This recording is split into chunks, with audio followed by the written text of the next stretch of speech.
On this bill.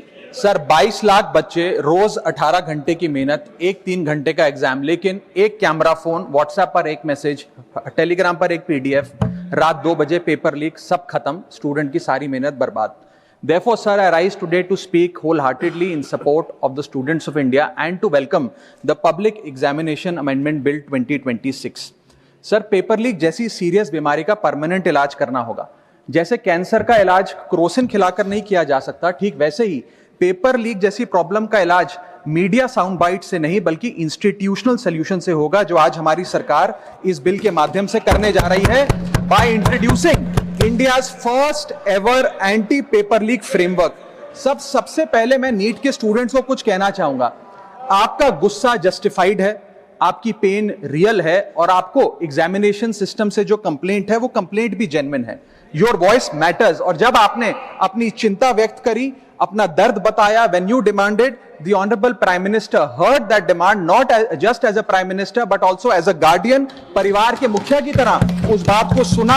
Students demanded, government acted, historic decisions taken, systems changed।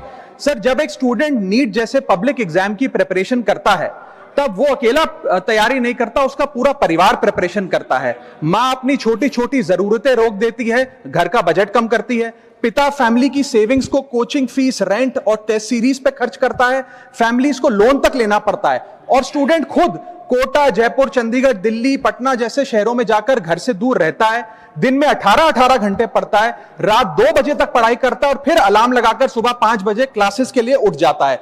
परिवार से दूर, कोई सोशल लाइफ नहीं, कोई त्योहार फेस्टिवल नहीं, सोशल मीडिया, फ्रेंड से दूर और अपनी स्लीप और अपनी हेल्थ से भी कॉम्प्रोमाइज करता है, क्योंकि उसे पता है कि जब वो पेपर लिखेगा तो सिर्फ पेपर नहीं, अपनी फैमिली के लिए एक बेटर फ्यूचर लिखने जा रहा है। फिर एक दिन एग्जाम की तारीख पर उसे पता लगता है कि 3 साल से वो जिस पेपर की तैयारी कर रहा था वो पेपर किसी ने पहले ही पैसे देकर हासिल कर लिया, पेपर लीक हो गया। और इस समय सर सिर्फ पेपर लीक नहीं होता, उस स्टूडेंट का मेहनत, उसकी ड्रीम्स, उसकी सेल्फ बिलीफ, उसका ट्रस्ट, उसकी एस्पिरेशंस, ये सब लीक होती हैं और उसकी मेंटल और फिजिकल हेल्थ पे असर पड़ता है। I understand that pain sir, because मैं खुद भारत के अभी कुछ साल पहले ही भारत के एक पब्लिक एग्जामिनेशन सिस्टम का स्टूडेंट रहा, चार्टर्ड अकाउंटेंसी का। And sir, because I have spent enough time in this house critiquing the government, I have earned the right to say my next sentence with full conviction and sincerity कि जब बात students की आई, when it came to our students and the youth of India, the government heard, the government actioned and the government delivered। Students का feedback लिया, students की demands को honour किया और ये डेमोन्स्ट्रेट किया कि सरकार स्टूडेंट्स के साथ खड़ी है। जिस उम्मीद के साथ स्टूडेंट्स ने अपनी मांग प्राइम मिनिस्टर साहब के सामने रखी, उस चिंता को, उस दर्द को समझते हुए तमाम एक्शन लिए गए, तमाम स्टेप्स लिए गए, जैसे कि शॉर्ट टर्म और long term steps. Number 1, paper leak के बाद इमीडिएटली री एग्जाम कराया गया ताकि साल बर्बाद ना हो। जांच सीबीआई को सौंपी, एसआईटी का गठन हुआ, स्पेशल इन्वेस्टिगेशन टीम, जिसने 13 लोग मेन किंगपिन समेत गिरफ्तार किए। मात्र 75 दिन में, आज से 2 दिन पहले जब 75 दिन पूरे हुए जांच के, चार्जशीट भी फास्ट ट्रैक कोर्ट में दर्ज करा दी गई, जांच को महीनों सालों लटकाया नहीं। 47 नेशनल टेस्टिंग एजेंसी के ऑफिसर्स को शंट आउट किया गया, एजुकेशन सेक्रेटरी का तबादला हुआ, यहां तक कि मॉरल ग्राउंड्स पे हमारे ऑनरेबल होम एजुकेशन मिनिस्टर ने इस्तीफा तक दिया और स्टूडेंट प्रोटेस्टर्स के खिलाफ जो केसेस थे उन्हें विड्रॉ किया गया। बीरीड फैमिलीज जिसके अपने किसी घर के बच्चे को, किसी स्टूडेंट को खो दिया, उसको कॉम्पनसेशन दी जा रही है। एग्जाम सिक्योरिटी प्रोटोकॉल्स को स्ट्रेंथन किया जा रहा है और अगली बार से यह नीट का पेपर ओएमआर शीट से नहीं बल्कि फुल्ली कंप्यूटर बेस्ड टेस्टिंग से कराया जाएगा ताकि remotest chance of paper leak भी एलिमिनेट कर दिया जाए। इसी के साथ साथ सरकार ने एक हाई पावर टास्क फोर्स का गठन किया है जो फर्दर रिफॉर्म्स अंडरटेक करेगी कि भारत के पब्लिक एग्जामिनेशन सिस्टम की इंटेग्रिटी को कैसे प्रिजर्व और प्रोटेक्ट किया जाए। और इसमें इंडिया के मोस्ट अक्लेम्ड एक्सपर्ट्स जैसे कि नंदन नीलकनी साहब को समिति में डाला गया है। इसी के साथ साथ डेटरेंस क्रिएट करने के लिए, अपराधी के मन में खौफ पैदा करने के लिए एक ऐसा कानून लेकर आज सरकार सदन में आई है जिसके पास होने के बाद कोई अपराधी सपने में भी यदि पेपर लीक करने का सोचेगा तो उसकी रूह कांप जाएगी।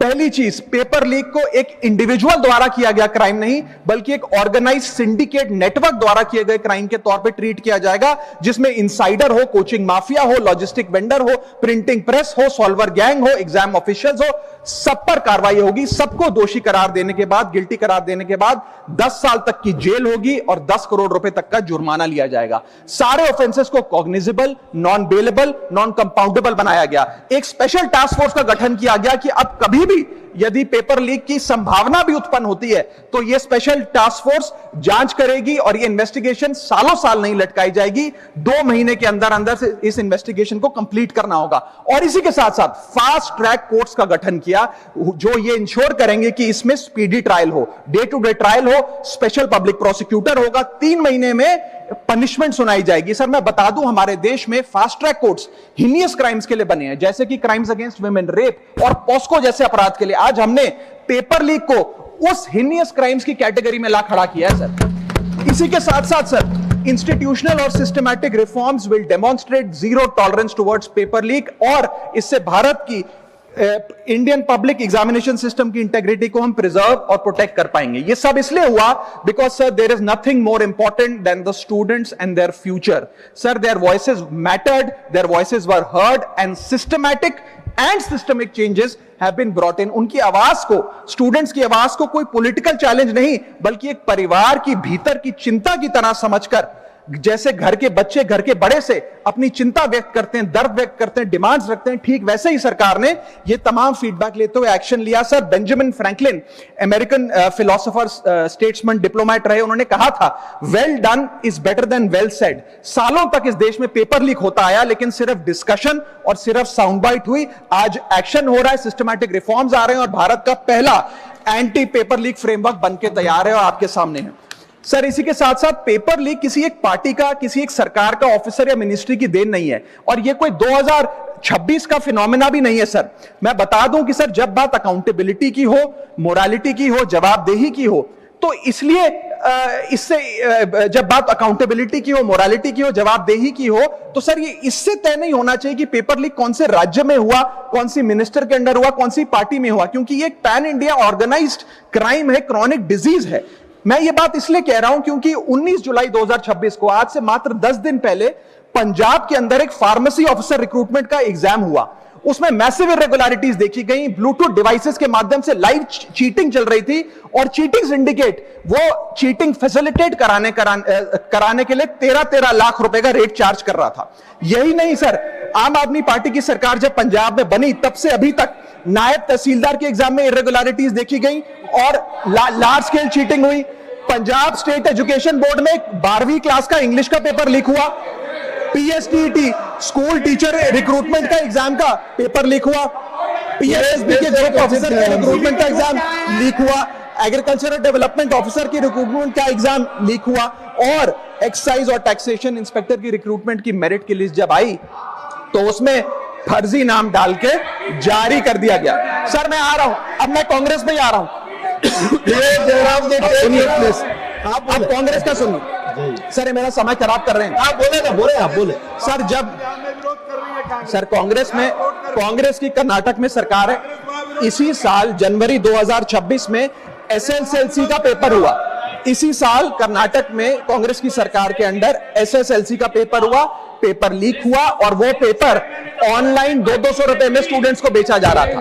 हिमाचल प्रदेश में HP state selection commission recruitment exam का पेपर कांग्रेस के कार्यकाल में लीक हुआ। अब आप सुनिए सबसे चौंका देने वाली घटना, सर सबसे शॉकिंग और सैड बात यह है कि 2016 में कर्नाटक में जब कांग्रेस की सरकार थी तब वहां पे 12वीं कक्षा का प्री यूनिवर्सिटी कॉलेज का 12th का केमिस्ट्री का पेपर लीक हुआ। ये क्लासरूम का पेपर नहीं था सर, ये स्टेट बोर्ड एग्जाम था। ये स्टेट का एग्जाम जब पेपर लीक हुआ, बच्चे एग्जाम देकर घर आ गए, पता लगा पेपर लीक हो गया, पेपर कैंसिल कर दिया। 20 दिन बाद री एग्जाम कराया गया, री एग्जाम का पेपर भी लीक हो गया और उसके बाद रात को 3:30 बजे वो पेपर व्हाट्सएप पे घूम रहा था, री एग्जाम को भी कैंसिल करना पड़ा। इसके बाद जब जांच हुई, स्टेट सीआईडी ने जांच करी तो 3 लोगों को अरेस्ट किया, जिसमें कर्नाटक सरकार के मेडिकल एजुकेशन मिनिस्टर डॉक्टर शरण पाटिल का पीए खुद शामिल था। पीए 10-10 लाख रुपए लेकर पेपर लीक कर रहा था। उसके बाद जब मंत्री जी से पूछा गया कि आप इस्तीफा क्यों नहीं देते, आपकी मॉरल और डायरेक्ट जिम्मेदारी बनती है, आपके दफ्तर का आपका पीए पेपर लीक कर रहा है, आप क्यों नहीं इस्तीफा देते, तो उन्होंने कहा कि there is no question of resigning, अगर कुछ गलत हुआ है तो वो मेरे पीए का पर्सनल मैटर है, उसकी पर्सनल लाइफ है। वहां सर ऑफिस गवर्नमेंट का, डेजिग्नेशन गवर्नमेंट की, एक्सेस गवर्नमेंट का, बट अरेस्ट की बात आई तो पर्सनल लाइफ का मैटर है। और आयरनी देखिए, आज 2026 में कर्नाटक में फिर कांग्रेस की सरकार है और डॉक्टर शरण पाटिल फिर मंत्री हैं और उसी विभाग के मंत्री हैं, मेडिकल एजुकेशन विभाग के मंत्री। ये है स्टैंडर्ड ऑफ अकाउंटेबिलिटी। सर सुन लो, उसी के साथ साथ 2004 से 2014 के बीच में जब यूपीए की सरकार थी तो कांग्रेस के कार्यकाल में दर्जनों एग्जाम्पल हैं, डॉक्यूमेंटेड एग्जाम्पल हैं पेपर लीक के सर, जिसमें मुख्य तौर पर AIIMS post graduate medical entrance exam 2006 में लीक हुआ, रेलवे रिक्रूटमेंट बोर्ड का एग्जाम 2009 का लीक हुआ, all India engineering entrance exam 2011 UPA के कार्यकाल में लीक हुआ और SSC combined graduate level exam 2013 leak हुआ। सर इस पीरियड में उस समय की यूपीए सरकार ने क्या किया? कोई अकाउंटेबिलिटी एस्टैब्लिश करी, कोई एग्जाम सिक्योरिटी आर्किटेक्चर को ओवरऑल करने के लिए कोई कानून लाए, कोई dedicated anti paper leak law लाए? कुछ नहीं लाए। सर मैं एक बात कहना चाहता हूं, सर पॉलिटिकल मेमोरी सिलेक्टिव हो सकती है, पब्लिक रिकॉर्ड सिलेक्टिव नहीं हो सकता। अगर नेशनल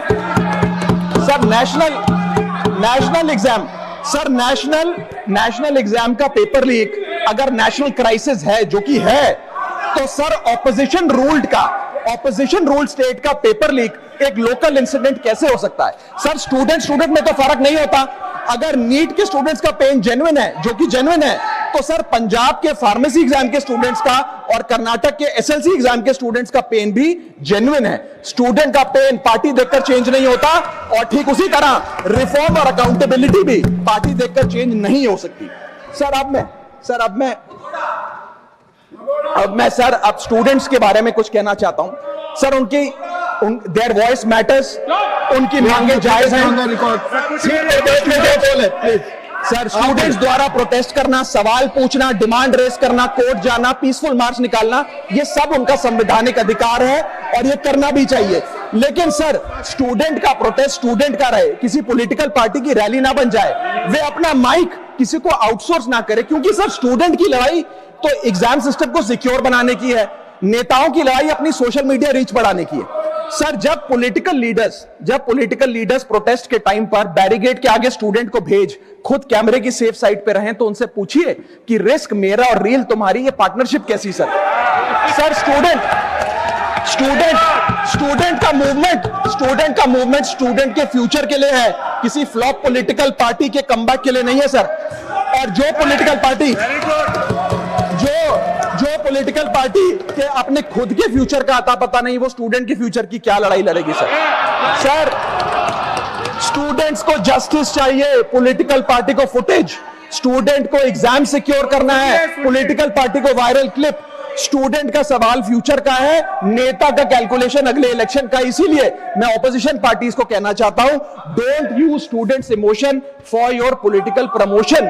ये लड़ाई बीजेपी वर्सेस कांग्रेस नहीं है, ये लड़ाई मेरिट वर्सेस माफिया की है, मेहनत वर्सेस सेटिंग की है। और सर एक बात और, सर आज हमारे स्टूडेंट्स पर पढ़ाई का बहुत स्ट्रेस है। हमारे समाज ने, हमारी सोसाइटी ने आज बच्चों का, क्योंकि हम बेस्ट चाहते हैं, अपनी बच्चों से पढ़ाई संबंधित एक्सपेक्टेशन को प्रेशर में बदल दिया है। और ये प्रेशर सर स्कूल से ही शुरू हो जाता है। जब बच्चा 10वीं क्लास का बोर्ड का एग्जाम दे रहा होता है तो बोला जाता है ये क्रिटिकल ईयर है, अच्छे मार्क्स लाने हैं, नहीं तो स्ट्रीम नहीं मिलेगी, पूरा करियर बर्बाद हो जाएगा।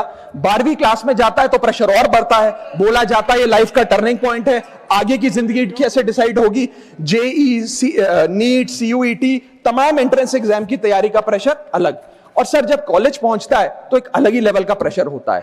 उसको बोला जाता है सीजीपीए ठीक रखो वरना प्लेसमेंट नहीं मिलेगी। ये पूरी लाइफ का सवाल है, करियर का सवाल है। हर स्टेज पर प्रेशर का सिलेबस बढ़ता जाता है। और ओवरऑल सर इंडिया में कंपटीशन बहुत फास्ट स्पीड पे बढ़ रहा है, लेकिन उसी के साथ साथ कंपैरिजन भी बहुत फास्ट स्पीड पे बढ़ रहा है। सबसे पहले जब बच्चा स्कूल जाता है तो अपने स्कूलमेट्स, क्लासमेट से कंपैरिजन होता है। कोचिंग सेंटर जाता है तो वहां कोचिंग सेंटर के स्टूडेंट से कंपैरिजन होता है। ऑल इंडिया रैंकर से कंपैरिजन होता है। घर आता है तो पड़ोसी और रिश्तेदारों के बच्चों से कंपैरिजन होता है।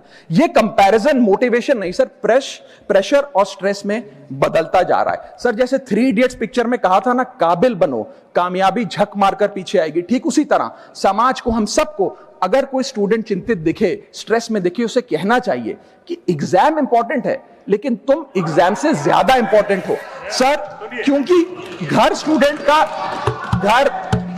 स्टूडेंट का सेफ स्पेस होना चाहिए सर, दूसरा एग्जाम सेंटर नहीं। और एक रैंक सर, एक रैंक रिजल्ट डिसाइड कर सकती है बच्चे का, उसका फ्यूचर नहीं, वैल्यू नहीं, उसकी पूरी जिंदगी नहीं। और अंत में sir, I just take 1 more minute sir, अंत में मैं अपने वेल विशर्स को भी कुछ कहना चाहूंगा, जो पिछले कुछ समय से मुझे कह रहे थे कि राघव आप नीट के इशू पर कब बोलोगे, आपको हम सुनना चाहते हैं। मैं बड़ी हम्बली कहना चाहता हूं सर, जब मैं ऑपोजिशन में बैठता था तब सवाल मेरा हथियार था, आज मैं ट्रेजरी बेंचेस पर बैठता हूं, आज सोल्यूशन मेरी जिम्मेदारी है। मैं भी रोज कैमरे के सामने आकर साउंड बाइट दे सकता था, लेकिन मुझे हेडलाइन नहीं सर, मुझे आउटकम चाहिए। और जब मैं ऑपोजिशन में था तब मेरा काम इशू रेस करना और सवाल उठाना था, और पूरा सदन और आप जानते हैं मैंने वो काम पूरी ईमानदारी से किया। लेकिन आज मेरा रोल कैमरा के सामने अटेंडेंस लगाने का नहीं है, मेरा role is my focus is to fix the system. इसीलिए मैंने अपने आप से एक वादा किया, I made a promise to myself कि मैं इस मुद्दे पर पार्लियामेंट में बोलूंगा, और उस दिन बोलूंगा जिस दिन हम प्रॉब्लम सॉल्व कर रहे होंगे, सोल्यूशन लेकर आएंगे, when the system is getting fixed. And today is that historic day when the system is getting fixed. और सर, बिकॉज आज जो रिफॉर्म्स हम लेकर आए हैं, जो सरकार सदन में लेकर आई है, वो इतने जरूरी हैं क्योंकि इन रिफॉर्म से सिस्टम और मजबूत होगा, पेपर और सिक्योर होगा, एग्जाम फेयर होगा, मेरिट का सम्मान होगा, माफिया जेल में होगा, सरकार पहरेदार होगी, कार्रवाई दमदार होगी, स्टूडेंट्स की जीत होगी, माफिया की हार होगी। जय हिंद।